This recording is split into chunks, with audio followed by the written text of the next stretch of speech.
Class 10 chapter 1 का एक competency focus question solve करेंगे और इस क्वेश्चन को maximum number of student solve नहीं कर पाएंगे। आओ देखते हैं क्या है खास इस क्वेश्चन में। कह रहा है m is a positive integer, SCF of m and 450 is 25, SCF of m and 490 is 35, find the SCF of m 450 and 490। देखो क्वेश्चन क्या बोलता है कि m एक पॉजिटिव इंटीजर है, मतलब कोई एक पॉजिटिव नंबर हो गया।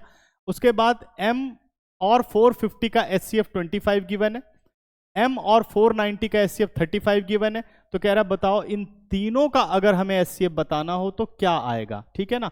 तो सबसे पहली बात क्या है कि देखो 490 के प्राइम फैक्टर बन सकते हैं, 450 के प्राइम फैक्टर बन सकते हैं, लेकिन हम m के प्राइम फैक्टर नहीं बता पाएंगे क्योंकि m एक पॉजिटिव इंटीजर है। कौन सा इंटीजर है ये हमें नहीं पता, ठीक है ना। तो अब यहीं पर क्वेश्चन रुक जाएगा और बहुत सारे बच्चे कंफ्यूज हो जाएंगे और सॉल्व नहीं कर पाएंगे। अब देखो इस तरह के क्वेश्चन को करने का एक कॉन्सेप्ट है, उस कॉन्सेप्ट को समझो।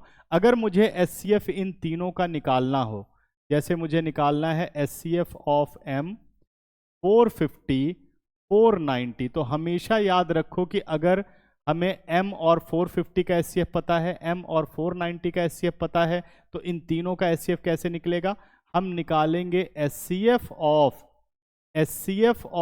m and 450, SCF of m and 490, ठीक है, समझ में आ रहा है, m एंड 490। तो m और 450 का जो SCF है वो है हमारे पास 25, m और 490 का जो SCF है वो हमारे पास है 35। इन दोनों का जो SCF होगा वही इन तीनों का SCF होगा। तो 25 का प्राइम फैक्टर हो गया 5 स्क्वायर, 35 का हो गया 5 इंटू 7।